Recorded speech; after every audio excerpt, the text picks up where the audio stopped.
this flute. I can't keep myself from dancing. Come on, Lalita. Come on, Vishaka.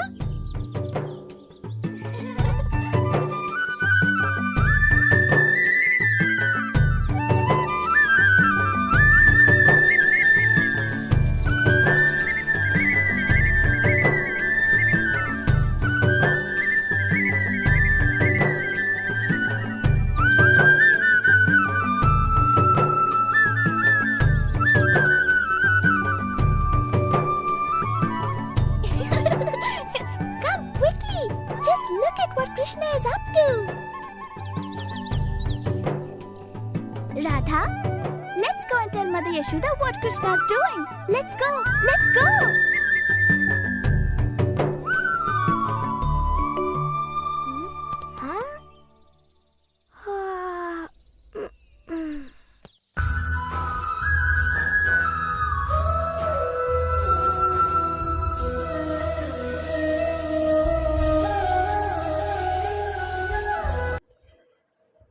Hari ఓం.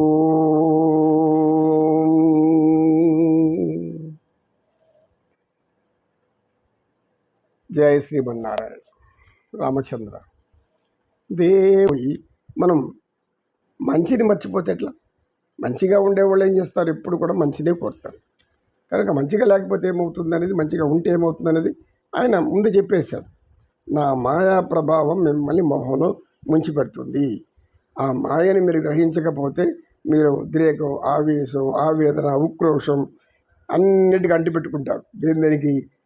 బంధుమిత్రులు మొదలుకొని, కుల మతాల భేదాలు మొదలుకొని అన్ని భేదాలను లోపల పెంచుకొని మీరు తప్పించి చెప్పించి ఇవన్నిటినీ శాపాలుగా మార్చుకుంటారు. ఎందుకంటే ఇతరులు మంచివాళ్ళు అయినప్పుడు వాళ్ళ నుంచి ఒక మాట వస్తే అది ఒక మహాశాపం, మహాస్త్రంగా వస్తుందని వివేకానంద స్వామి అంటారు. కనుక మానవులు మాట్లాడేటప్పుడు ఎటువంటి వారిని ఏమనాలి, ఎటువంటి వారిని ఏమనకూడదు అని ఆలోచించి మాట్లాడాలి. ఏమనకుండా పోతే ఆనందం, ఏమన్నా అంటే అది స్వచ్ఛంగానది చెప్తే, సత్యము కాని మాట చెప్తే దాని ఫలితం అనేది ఈ కంసుడు ఎలా అనుభవించాడు, చాణుడు ఎలా అనుభవించాడు అలా అనుభవించాల్సి వస్తుంది అని ఈ యొక్క భాగవతంలో మనకు పరమాత్మ చాలా స్పష్టంగా చెప్తాడు. ఎందుకు నేను యాదవ కులంలో పుట్టాను, యాదవ కులంలో ఎందుకు పుట్టా అంటే అక్కడ అధర్మం ఉంది. కులం ఆయన చూడడు, ఏ కులంలో పుట్టానా అని. మీనావతారం ఎత్తాడు, ఆ తర్వాత వరాహావతారం ఎత్తారు, ఆ తర్వాత కూర్మ అవతారం ఎత్తారు, ఆ తర్వాత ఆయన నరసింహ అవతారం ఎత్తారు, తర్వాత పరశురామ అవతారం ఎత్తారు. ఇవన్నీ ఎందుకు అంటే కారణాన్ని అనుసరించి ఆయన జన్మ తీసుకుంటారు. అంటే అధర్మం ప్రబలినప్పుడు దాన్ని నశింపజేయడానికి ఆయన జన్మ తీసుకుంటారు. అలాగే ఇప్పుడు 7 కొండల మీద కూర్చుని ఆయన ఊరికే ఉన్నాడు, మన అజ్ఞానం. ఆయన ఏదో విగ్రహంగా ఉన్నాడు, మన పనులన్నీ మనం చేసుకుపోతాం అనుకుంటే దానికి మించిన అజ్ఞానం ఇంకొకటి లేదు మనకు. ఎందుకంటే ఆయన 7 కొండల మీద 7 కుండల మీద, కుండలిని యోగం మీద ఆయన సహస్రాల చక్రం ద్వారా కోటి కాంతులతో, కోటి కళ్ళతో, కోటి సూర్యప్రభావ కాంతులతో ఆయన నిత్యం విశ్వాన్ని పరిశీలిస్తూనే ఉంటాడు. ఆ కిరణాలు ఎక్కడెక్కడ అధర్మం ప్రబలుతుందో అది మితిమీరినప్పుడు, శృతి మించినప్పుడు ఖచ్చితంగా అది ఒక ఎంత భయంకరమైన అస్త్రంగా వస్తుందంటే చెప్పలేం.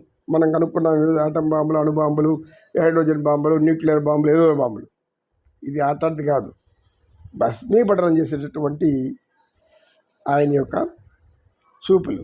కనుక ఆయన నామాలు పెట్టేసిన కళ్ళకి చూడాలి అనుకుంటే అజ్ఞానం.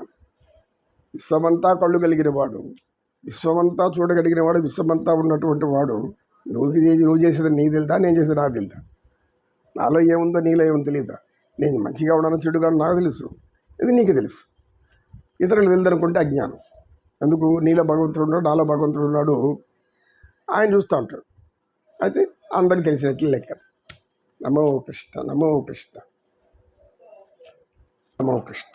అన్నమయ్య, అన్నమాచార్యులు పరమాత్మ స్వరూపుడు. పరమాత్మ తన కోసం తనలోనే ఒక అంశాన్ని అన్నమాచార్యులుగా జ్ఞానం బోధించుకొని ఆయన రాసినటువంటి పద కవితలు జ్ఞానస్వరూపాలు, జ్ఞాన కణికలు. అవన్నీ కూడా సూర్యకిరణాలంత ప్రభావం ఉంటాయి. ఒక్కొక్క వాక్యంలో ఆయన ఎంత గుణార్థం నింపి ఉంటారంటే ఆత్మ ప్రబోధంలో వచ్చేసరికి పరమాత్మను స్వయంగా ఆయనే చూపిస్తాడు. అది తెలియకుండా మనం పాటలు పాడుకుంటూ ఉంటాము. అంతేకాని అందులో ఉన్నటువంటి అర్థాన్ని తెలుసుకొని భావాన్ని గ్రహించి పరమాత్మకు దగ్గర అవ్వాలని ఎంతమంది అనుకుంటా అంటారు. ఈరోజు అనేక మంది అన్నమయ్య పాటలు పాడుతూ అదే బ్రతుకుగా జీవనాధిపారిగా ఉంది.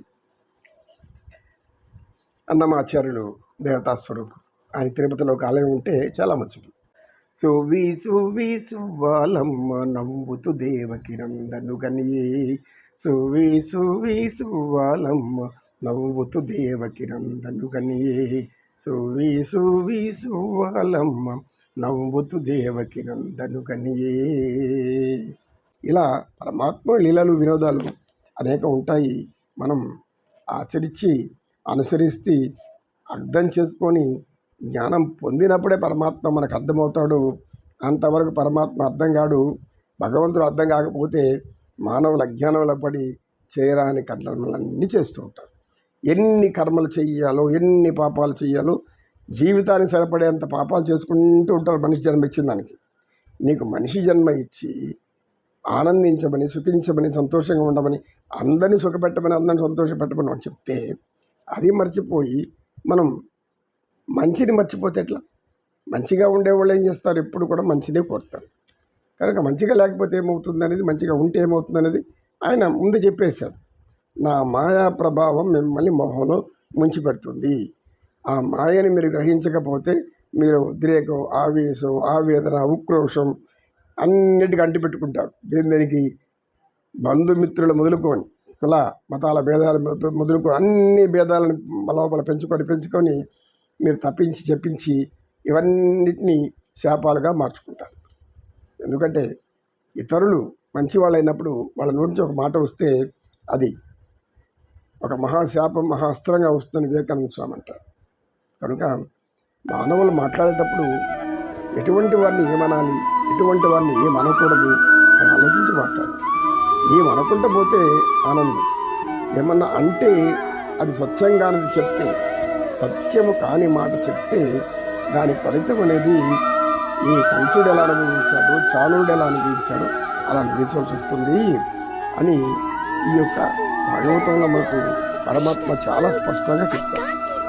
సువి సువి సువ్వాలమ్మ నవ్వుతూ దేవకి నందను కనియే, సువి సువి సువ్వాలమ్మ నవ్వుతూ దేవకి నందను కనియే, సువి సువి సువ్వాలమ్మ నవ్వుతూ దేవకి నందను కనియే.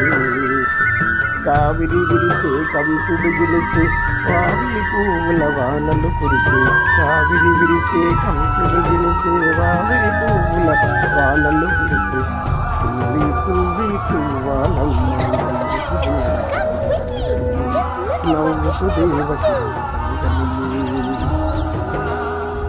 కలిజారే వెంకటపతి మీరే అలమేల్మంగకు అలకలు వీరే, కలిజారే వెంకటపతి మీరే అలమేల్మంగకు అలకలు వీరే, కలిజారే వెంకటపతి మీరే నాచారమ్మకు అలకలు తీరే, సువి సువి సువ్వాలమ్మ నవ్వుతూ దేవకి నందను కనియే. గోవింద గోవింద. ఇష్టం వందే జగద్గురు.